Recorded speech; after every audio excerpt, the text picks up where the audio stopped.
嗨，大家好，我是躺平叔，今天是2026年5月9号。這一期咱們聊一聊高標準農田。什麼叫高標準農田？是國家保障糧食安全的重要戰略舉措。通過土地整治、設施完善和生態優化，形成集中連片、設施完善、土壤肥沃、生態良好、抗災能力強，與現代農業生產方式相適應的旱澇保收、高產穩產耕地，通常劃定為永久基本農田。那建設高標準農田，那當然是很有必要。但是在建設高標準農田中，不要说高標準，連低標準都達不到，大量的資金浪費。當然，這個不是我說的，這是5月6號澎湃新聞一篇報道，它的標題叫28.5億建的高標準農田有何隱患？也就是花了28.5億去建設高標準農田，隱患重重，已排查出446個問題。你說一個農田，一個高標準農田，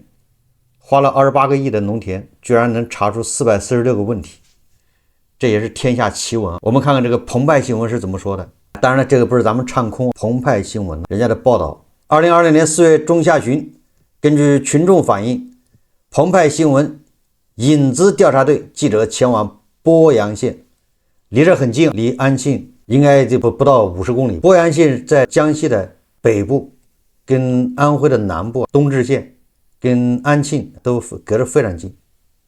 離九江也很近，鄱陽湖是吧？離長江也很近。所以我想，那鄱陽縣的事情實際上跟安慶這兒差不多。這個記者到田間地頭探訪，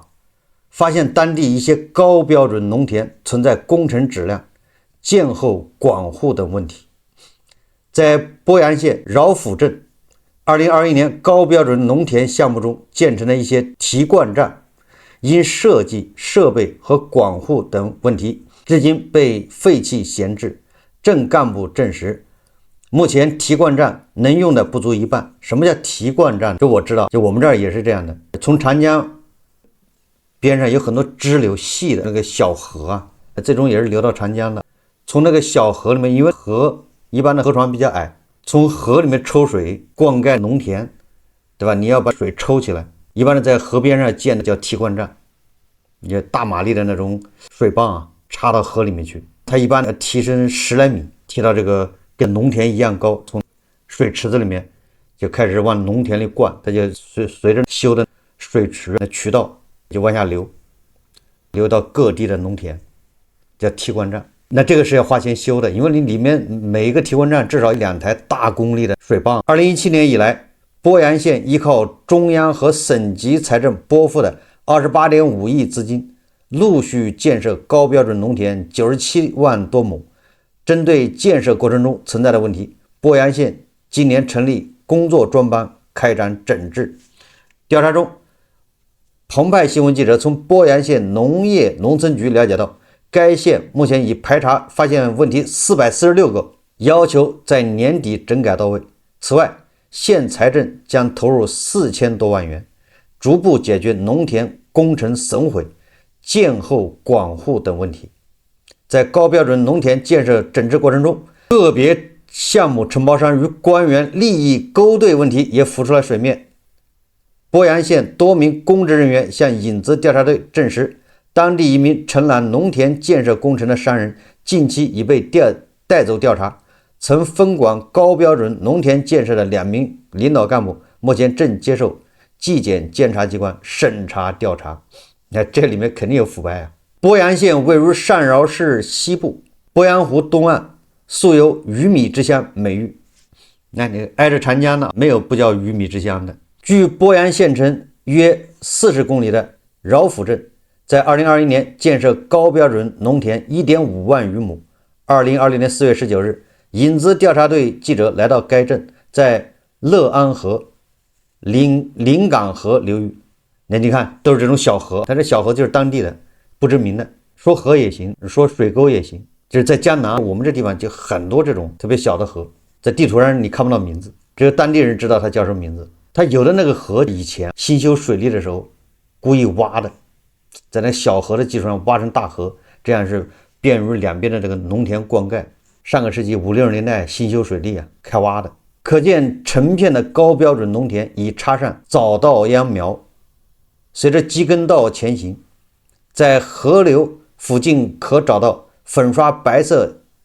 牆漆的提灌站泵房。它這個還配了圖片，這個图片這個泵房就是剛才說的我們那邊那河邊好多這種，實際上就是裡面有2台或者1台大功率的水泵。在饒府鎮天堂村关外组稻田邊一個提灌站處於閒置狀態，泵房外連通水池的水管已經完全生鏽。據村民徐品生等人介紹，這個提灌站在2021年建成後不久，其電動機等設備就被盜了，至今無法抽水灌田。你不要說電動機了，你連裡面的水泵、管道什麼之類的，他都給你賣廢鐵去了，他給你拆了，沒人管。反映過了沒回音，我們只有自己出錢買小水泵。村民徐清生說，這些年提灌站無法使用，村民只好在農田邊鑽井買來小水泵抽水，因為是連接村民生活用電路線，這個就是電線。小水泵抽水相比提灌站的農業生產用電，每度電貴2毛左右。那個提灌站用的是專門的電線，那個線路，它電有時候農業什麼用電要有優惠，给你的照明用電還要便宜一點。天堂村的另一個提灌站因為設備被盜而廢棄了。記者和一名志願者在現場看到，這個提灌站周邊雜草叢生，泵房前取水水管距離河邊10多米遠，這怎麼抽水？肯定沒用過嘛。這名志願者氣憤地說提灌站俗稱電排站，是從水庫、河流或其他水源提取灌溉用水水利站點，在農田灌溉中起着重要作用。距天坛村不遠的戶外村堑頭走，5年前也建成了一個提灌站，用於灌溉周邊100多畝的高標準農田。記者在現場看到，提灌站的泵房空空如也，沒有任何設備，牆底打通了洞孔，卻沒有安裝抽水管。它一建好就是這樣，什麼設備都沒有。承包周邊稻田的種田大戶村民小組組長齊國正告訴影子調查隊記者，這個提灌站形同虛設，從來沒有用過。4月24日，記者電話聯繫上戶外村的村支書徐玉勇，可能電也沒有開通吧，設備也沒裝起來。這名村幹部有些語言不詳，但表示會馬上整改。現在我督促施工單位馬上要把這個搞起來。在戶里村錢家渡左河邊也建有一個提灌站，泵房的門敞着，雜亂的屋內有一個小型電器控制櫃，但並沒有電動機等主要設備，牆上的電表也只剩下空盒子。附近村民錢大海介紹，因為溝渠等設施不完善，這個提灌站幾乎廢棄了。在舒府村富灣組附近有2個提灌站已經廢棄閒置了10多年，泵房內沒有任何機器設備，連電線都沒有架設。在稻田裡勞作的一位村民介紹，這2個提灌站從來未使用過，就是一個空房子，弄一個樣子在那裡。有村民帶着記者在提灌站不遠處找到了被丟棄在路邊的变壓器和電器控制櫃，已經鏽跡斑斑。住在附近的村民徐新發介紹，10多年前搞田園化工程，提灌站裡的設備買來了，但並未安裝，後來老板跑路了。還好啊，他這扔在路邊的這個電器控制櫃的廢鐵，居然沒被人拿去賣了，也算是不錯了。這個採訪中，舒府村村委會工作人員舒昌湊告訴記者說，富灣組的提灌站沒有安裝設備，是由於當年沒解決用電問題，沒有用電的戶頭，立戶要去找供電公司、第三方公司，要花好幾萬塊錢。在饒府鎮，村民反映有3個提灌站因為水管、電源線等設施問題，至今無法正常使用。在橋南村，有村民反映溝渠建設中看不中用，成了面子工程。位於高峰水庫旁邊的蔡家村，本來有便利的灌溉水源，但村裡一個重要的提灌站因設備問題無法正常使用，去年更換設備後，提灌站能用了，又由於稻田上方一條水渠無法使用，至今問題未完全解決。這個在蔡家村當了10多年村民小組長的蔡根火，帶着記者到山邊找到問題水渠。這條混凝土水渠寬約70厘米，長約300-400米，下方是成片的稻田。蔡根火介紹，由於這條水渠比前面來水的渠道位置更高，導致多年來無法連通進水。你說這不知道誰設計的？提灌站把這個水從河裡面提到那個池子裡面，一般修一個大一點的水池，從那池子裡面往這個溝渠裡面排，通過有溝渠的位置肯定是越來越低，這樣水才能流得下去。從溝渠再放口子，這樣那個水就進農田。你下面修的這個溝渠居然比上面的那個溝渠水位還高，比排灌站還高，那水怎麼可能流得過去？所以說這单詞叫面子工程，或者叫形象工程，根本就沒有好好設計。你看前面的水根本流不過来。這位老組長說，當年的水渠建設花了冤枉錢，成了擺設。我們老說這蟑螂定律，就是一個地方出現這種情況，那說明全國各地這種情況叫司空見慣，屢見不鮮，見怪不怪。你就知道這個錢到底花哪兒去了。也就是為什麼牛馬他老是覺得累啊，一邊是 GDP 5%的增長，一邊是宏觀數據，這是穩中向好，但是牛馬越來越觉得累的原因，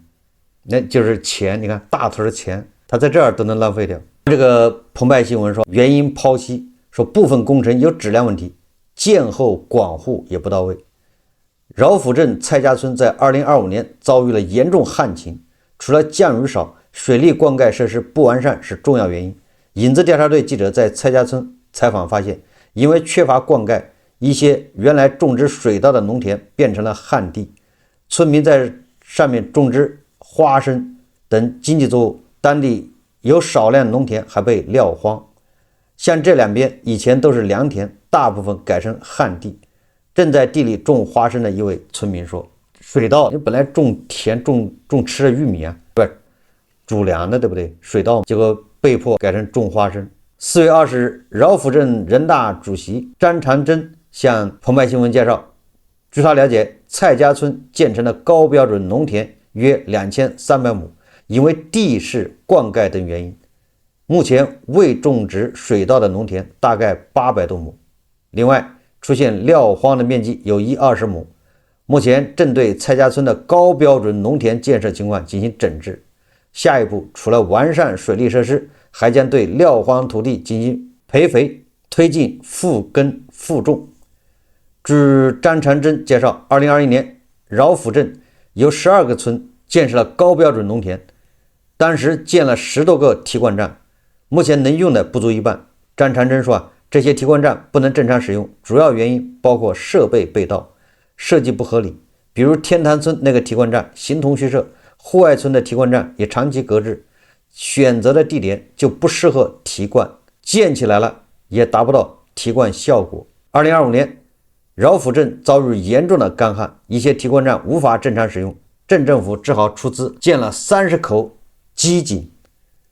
組織村民利用小水泵抽水抗旱。你看又要花錢修井，從地下抽水，所以你看這錢就28個億就這麼浪費。咱們以前說了，你給60歲以上農民一個月多發100塊，他沒錢，但是你說搞這個什麼高標準農田28個億，他有錢。2020年2月，根據鄱陽縣統一部署，饒府鎮對高標準農田建設的問題進行摸排梳理，主要工程質量和建後廣護的問題，我們正在組織整改。張長征說今年年底之前必須完成整改。高標準農田建設問題不僅僅出現在饒府鎮，在樂豐鎮塘頭村，記者看到一個多年前建設的提灌站，因為主渠損壞嚴重而失去灌溉功能，去年只好在旁邊又建了一個提灌站。近日，記者從鄱陽縣農業農村局了解到，經過对2017年以來高標準農田建設情況的摸排調查，全縣28個鄉鎮不同程度出現問題，目前共排查發現問題446個，包括工程質量、建後廣護、設計不合理等，其中涉及工程質量的問題有239個。高標準農田建設越來越受到重視，作為農業大縣的鄱陽也在發力。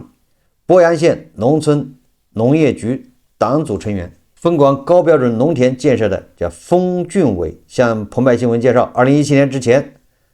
相關部門在鄱陽縣組織建設高標準農田30萬畝。2017年到2025年，鄱陽縣投入資金28.5億元，來自中央和省級財政撥款，以縣高標辦為1級法人，各鄉鎮政府為2級法人，在28個鄉鎮陸續建設高標準農田，共計97.9萬畝，也就是100萬畝。28個鄉鎮，那就每個鄉鎮將近1個億，這個投入不小。一個鄉鎮1個億就修這個提灌站，修這個水渠，最後全荒廢。近年來，鄱陽縣糧食產量每年超過20億斤，占糧食播種面積近1半的高標準農田發揮着重要作用。不過，農田項目建設已出現隱憂。實際上，也就是我們退一步說，你不花這1個億，鄱陽縣糧食產量每年也超過21億斤，對吧？就不花這28億啊，那28億純粹是浪費。2025年，中央巡視組巡視江西，反饋意見中包括部分高標準農田建設質量不高，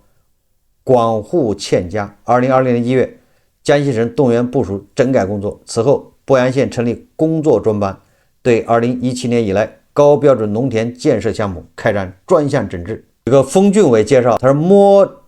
排調查出來的446個問題中，工程質量、建後管護這2個問題分別由施工單位和鄉鎮認領，在今年年底前完成整改。2017年以來，陸續建設97萬多畝高標準農田，根據不同標段，由52家施工單位建設，進行土地平整，並建設泵房、溝渠、涵管、下填板等。該項目的專項資金為每畝農田3000塊，1畝田標準是3000塊錢。問題是你這1畝田你1年的賺不到3000，這個賬不知道怎麼算呢？扣除設計、監理、審計等服務管理費用，到田間地頭工程費用，大概是每畝地2200到2400。你看它標準是按每畝地3000塊，但是真正花在田間地头每畝地施工只有2200到2400，那也就是说中间800到600已经被雁过拔毛拔掉了。你这個2200，那施工的人還賺錢，還購入婆羅門，要吃拿卡要。目前暴露出來的工程質量問題如何監督整改？封俊偉稱，雖然2025年以前項目基本上完成驗收，但各標段項目至少還保留部分質量保證金。也就是說，以前人施工的時候還留着保證金，把這個錢拿來去整改，整改也要跟上面要錢了，又是地方債，又要去專項資金。同時，鄱陽縣開展高標準農田建設專項整治時，要求對工作中發現的違紀違規等腐敗問題及時移交相關部門查處。此後，農田建設工程的承包商胡萬四，這個哥們不錯，他叫胡萬四，被相關部門帶走調查。胡萬四是鄱陽縣饒豐鎮人，曾在2017年承攬1標段高標準農田建設項目，該標段的中標單位為浙江省第一水電建設集團，但實際施工負責人是胡萬四。近日，鄱陽縣多名幹部向澎湃新聞證實，胡萬四被帶走調查後，今年4月，原鄱陽縣副縣長張明、原鄱陽縣農業農村局副局長楊東分別接受紀檢監察機關的審查調查。這兩人2017年和2018年作為分管高標準農田建設縣領導，張明兼任鄱陽縣高標辦主任，楊東是副主任。如今，鄱陽縣關於高標準農田建設整治整改工作仍在進行中。張長征介紹說，饒府鎮已將無法正常使用的8個提灌站列為向縣裡申報最後1公里項目的內容。據了解，鄱陽縣農村部門正全面梳理有渠無水、有水不通、灌溉效率低等突出問題，形成縣級灌溉最後1公里項目清單，並已制定高標準農田灌溉提升實施方案。鄱陽縣財政將按照每畝15元的標準，投入1600萬元，用於高標準農田的建後管護、縣財政還計劃投入3000萬元，用於修復受損農田，解決群眾投訴問題。鄱陽縣農村農業局在一份匯報材料中稱，將結合此次整改，調查制度缺陷和管理漏洞，構建長效工作機制。這都是叫冠冕堂皇。看了澎湃新聞這個報道，我是深有感觸。我在以前節目裡面也都講過，我對這個非常了解。但是說具體裡面怎麼涉及哪些腐敗，咱們不清楚。因為我們家所在的地方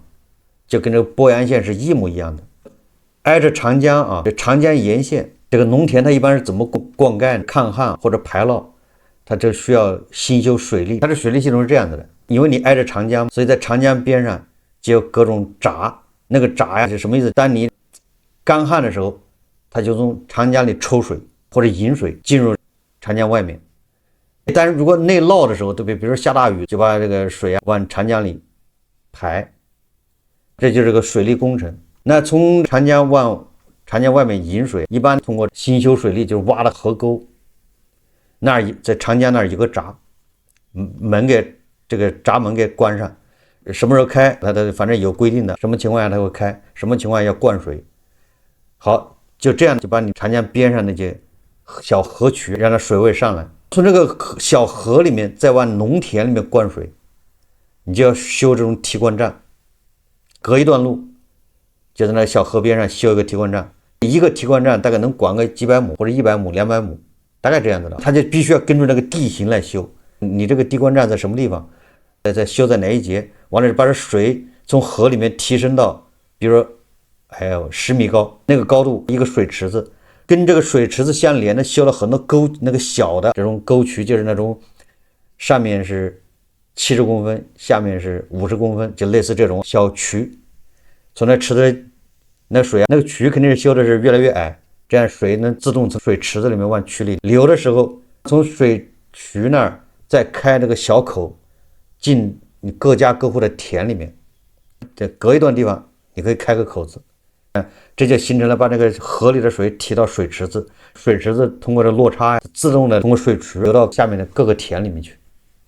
就這麼一個工程，就這麼簡單。建設高標準農田，那你就得把這修得漂亮一點，這個提灌站修的這個更加合理，完了這個水池是還有這些什麼水渠啊、小溝啊，你要修得更好，這就得花錢。過去我小時候那個小渠它兩邊都是土，挖了一個小河這個溝，現在都是硬化，用水泥把那個小渠硬化，那個硬化就要花錢。那個小渠跟路交界的地方，你還修涵道，從路下面過，修涵道那也得花錢，等等。大概在2010幾年的時候，疫情之前，我回老家過年的時候，我就在路上就走走看看，我就發現我們那修的好多提灌站全部報廢，提灌站裡面雜草叢生，我都不敢過去看，為什麼？害怕有蛇什麼之類的，或者是什麼這個有小動物，而且那垃圾人都不能到跟前，大量的提灌站是浪費荒廢，什麼設備都沒有，也沒有排水管，也沒有什麼水泵，大功率的水泵都沒有，雜草叢生。再看修的小渠裡面也是雜草叢生，這個在農村待過的人都知道，你這玩意你要不維護，你修好這個不維護，那馬上它就會2年它就已經破敗不堪，加上你工程質量本來有問題，本來水泥硬化的小渠溝渠對不對？按理來說裡面不應該長草，但是它年久失修的，只要有2年沒人維護，它那就到處裂了。你一裂的地方就有土出來，就會長草，越長越多。那草越長，那把溝渠硬化的水泥它就給你破壞的更厲害，最後整個渠就廢掉了，有水它也流不過去，非得有人維護。我就問了一下我們那個小組，實際上就一個，正好我們的組就是一個提灌站，大概就光我們那一大片，也就100多畝溝渠再加提灌站，我聽說，但是我記得不太清楚，據說是花了100萬。我就問呢，我說這玩意用過嗎？我告訴你，修完之後就一次沒有用過。其實很簡單，為什麼沒用過？因為你別管是2017年還是2010年，農村已經沒有人種地了。農村種地，大家都種地的時候還是在上個世紀90年代之前，之後大家都出去打工去了。打工之後，現在農村已經發生變化，對不對？農村的地都已經流轉給大戶種了，沒有人在家種地，很少。我們這個地方是1畝地不到300塊，就是你把地你們家地給大戶種，大戶1亩地1年給你300塊，如果你家5亩地，那就是1500，地就他来種。而这些大戶種，他們又不用什麼滴灌站、什麼渠道，因為那玩意兒恐怕成本不好，第二個也不好用，到處堵上了，有的地方根本就沒有投入，也没有設備。所以這些大戶他怎麼辦？他也種地，他怎麼辦？他就在田間地頭自己打那個水井，他花錢打地下井，抽地下水，大概多少畝？他大概幾百畝打一個井，他也不用你那個渠道，他用自己的鋪的塑料管子，他自己鋪管子。你說這不是重複建設嗎？真正大戶種糧種田根本不用你，有你一用成本高，第二個可能還要維修，那就說明你什麼高標準農田100萬，你那個滴灌站，你這個水池，你的溝渠花的錢全白修了。現在全部我再回去看，那已經沒法再看了，可以說是報廢了。你要再用，得重新修。你想想，全國像这樣的所謂的高標準農田花了多少錢？這個錢可以說打了水漂，當地都傳言，所有的農民都知道，說修這個誰賺了錢，說誰這小子最起碼在裡面貪污了好幾百萬，都傳言，到當地一問都知道，禿子團是獅子明擺着的，就這麼光明正大，肆無忌憚，你還查什麼？所以我覺得啊，這個鄱陽縣也沒必要整改，你再整改，你花任何錢都是浪費。你再搞個項目去整改，你投1000萬、投3000萬，這都是往水裡扔錢。你不如把這個錢補貼給大戶，補貼給那些真正種田的人。這個問題根源出在哪兒？其實大家都知道，都懂。根源就出在你這個所有制上面。你這個土地屬於集體，如果你這個土地屬於誰誰他們家的，對不對？你比如這100畝地都屬於我們家的，那我肯定是按照高標準，我自己來建設，對不對？我這樣審視，我肯定我願意投入，我來維護。正因為它是集體的，對不对？誰投入誰維護，大家都把這個當唐僧肉，是吧？說來說去就是所有制有問題。你不如把這地想辦法，你就給那些種地的人包給他們，讓你給他們補貼點錢，讓他們自己去建設。如果這一點不解決，你怎麼往裡投錢，怎麼整改，那都是換湯不換藥。你每往裡扔1分錢，都是浪費1分錢。你花大頭的錢呢，大家都願意。這就是加藤老師為什麼處心積慮的要做大做強，什麼集體，你做大做強集體，他才好從中上下其手啊。這玩意是誰的不知道，大头你他都有都没有，這是胡一靜老師說的。那誰掌握誰管誰掌握就是誰的，誰管理就是誰的。澎湃新聞這邊報道，大家可以自己去網上看看，它上面配了好多圖，這個圖我一看太熟悉了，就是破敗，就是荒廢，就是財富的浪費。你說這28億，如果給鄱陽縣那個60歲以上的農民一個人多發100，那你說夠發多少年吧？不比你在這兒白白浪費要強得多嗎？我們那個提灌站溝渠早就荒廢了，但是一點都不影響大戶，人家自己種，也沒見說糧食欠收，對不對？也就是說明你那個玩意修了白修，錢是浪費。那當然不光是鄱陽縣和我們這兒是這個情況，全國的農村都差不多。最近是吧，農村部是吧，已經好像是出事了。如果這種現象不改變，那牛馬啊只會越來越累，這個反差就越來越大。一邊是高歌猛進，一邊是宏觀數字越來越漂亮，越來越好看，一邊是牛馬在那兒叫苦不迭，苦不堪言，越捲越厲害。好，這期節目我們就聊到這裡，感謝大家收看。如果喜歡我的節目，歡迎訂閱轉發，也可以在下方留言評論，謝謝大家。